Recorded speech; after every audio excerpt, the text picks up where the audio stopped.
علمی point number 2 وہ ہے میرے بھائیو عاشورہ 10 محرم کے روزے سے متعلق.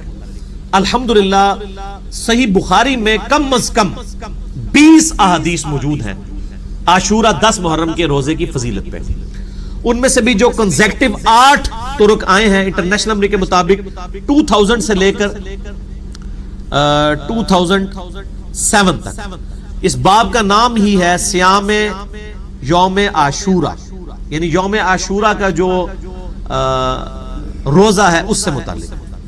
اور صحیح مسلم میں، بخاری میں تو 20 احادیث ہے، صحیح مسلم میں 40 احادیث ہے، جن میں سے جو چیپٹر ہے صوم یوم عاشورہ کنزیکٹیو اس میں 34 احادیث 34 ہیں انٹرنیشنل نمبر کے مطابق 2637 سے لے کر 2670 تک.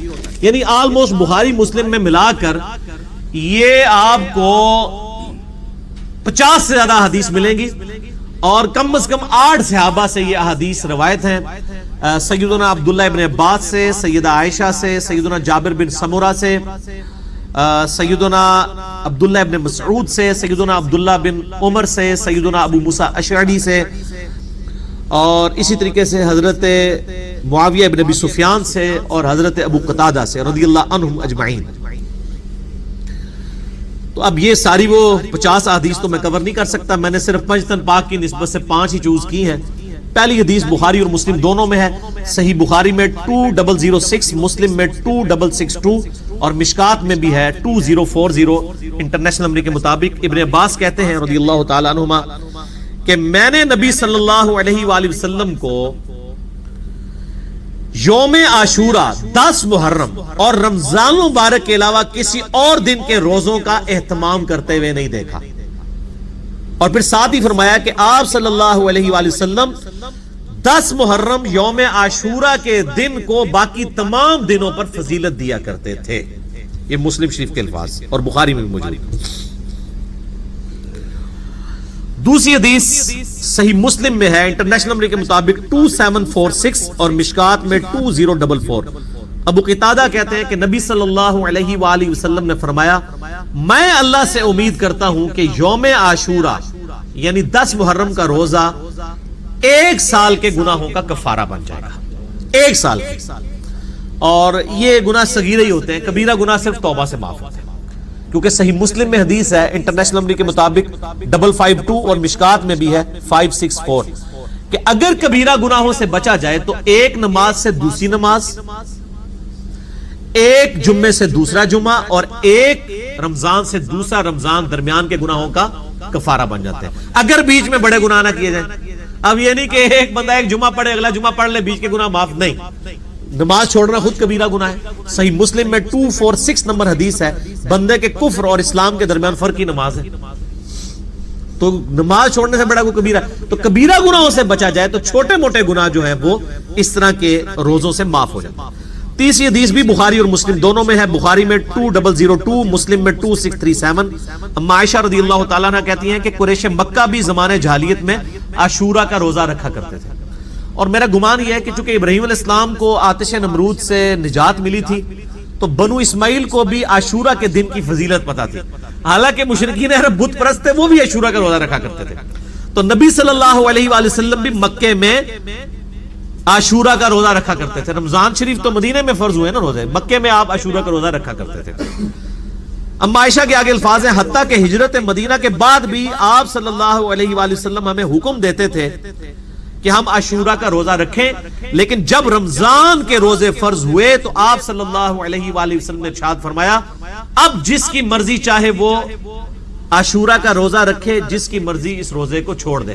یعنی رمضان کے روزے جب فرض ہوئے تو نبی صلی اللہ علیہ وآلہ وسلم نے اس کو obligatory نہیں رہنے دیا بلکہ اس کو آپشنل رکھ دیا کہ 10 محرم کا روزہ یہ نفلی روزہ ہے، آپ کو رکھ لے ثواب ہے، کوئی چھوڑ دے کوئی گناہ نہیں، یہ فرض نہیں ہے.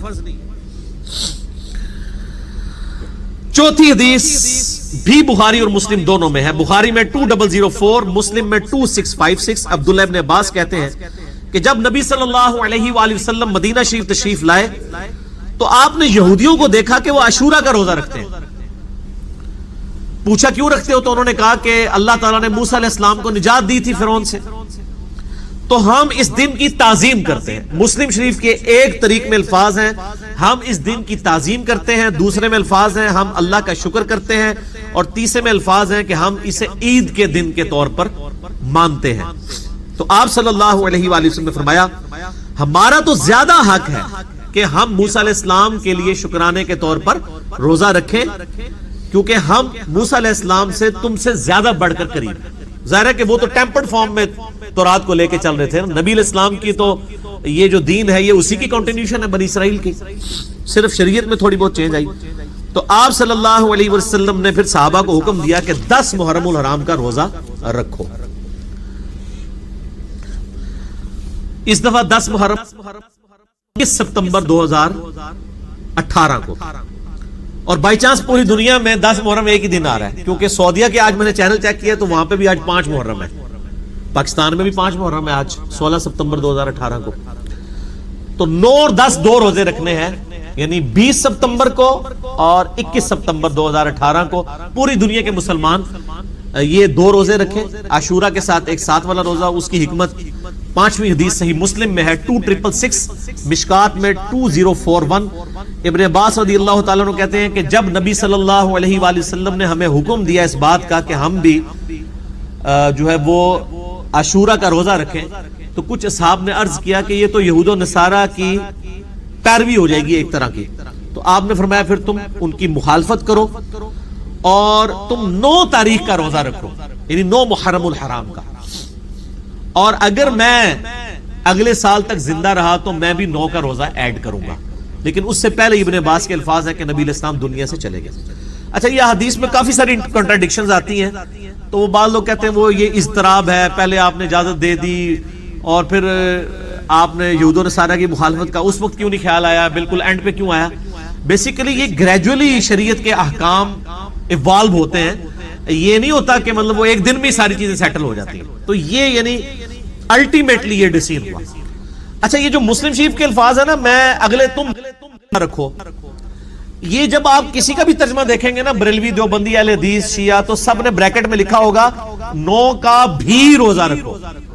یہ بھی جو انہوں نے لگائی ہوئی ہے نا, یہ حدیث میں نہیں ہے, لیکن لگائی صحیح ہوئی ہے. پہلی شاید جڑی کہ صحیح لائی ہوئی ہے انہوں نے, وہ اس لیے لگائی ہے کہ جامعہ ترمذی میں حدیث ہے 755 انٹرنیشنل نمبر کے مطابق کہ ابن عباس نے فرمایا کہ نبی علیہ السلام ہمیں یوم عاشورہ کا روزہ 10 محرم کو رکھنے کا کہتے تھے. اس میں 10 کی تاریخ بھی آ گئی. البتہ اس حدیث کی صحت میں اختلاف ہے, شیخ البانی سے صحیح کہتے ہیں, شیخ زبیر صاحب ضعیف کہتے ہیں حسن بصری کی تدلیس کی وجہ سے. لیکن اس کو سپورٹیو ایک چیز امام ترمذی نے ساتھ جو قول لکھا ہے نا, موقوفاً یہ روایت بالکل صحیح ہے, اس کو شیخ زبیر صاحب بھی صحیح مانتے ہیں.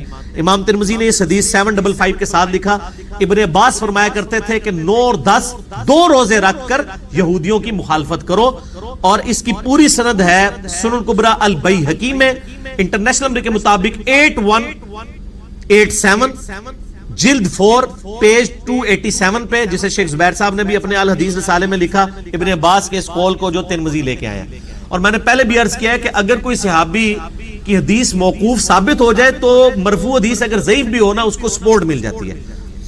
تو ابن عباس فرمایا کرتے ہیں کہ یہود و نصارہ کی مخالفت کرو 9 اور 10 2 روزے رکھ کے. اب آپ کو پتہ چلا مسلم میں انہوں نے بھی کیوں کیا ہے, وہ اس کی وجہ سے کیا. مسند احمد میں ایک حدیث ہے انٹرنیشنل نمبر کے مطابق 2154, یہ حدیث کمزور ہے. اس میں ابن عباس کا قول یہ ہے کہ یہود و نصارہ کی مخالفت کرو 10 سے پہلے ایک روزہ ملا کر یا 10 کے بعد ایک روزہ ملا کے, یعنی 9 اور 11 دونوں آپشن. بہرحال اجتہاداً یہ صحیح ہے, اگر کسی شخص کا 9 کا روزہ رہ جائے, اب اس نے 10 کا رکھا ہے, میرے ساتھ ایک دفعہ ایسے ہو گیا تھا, پھر میں نے 11 کا روزہ رکھ لیا تھا تاکہ مخالفت ہو جائے 2 روزے رکھ کر.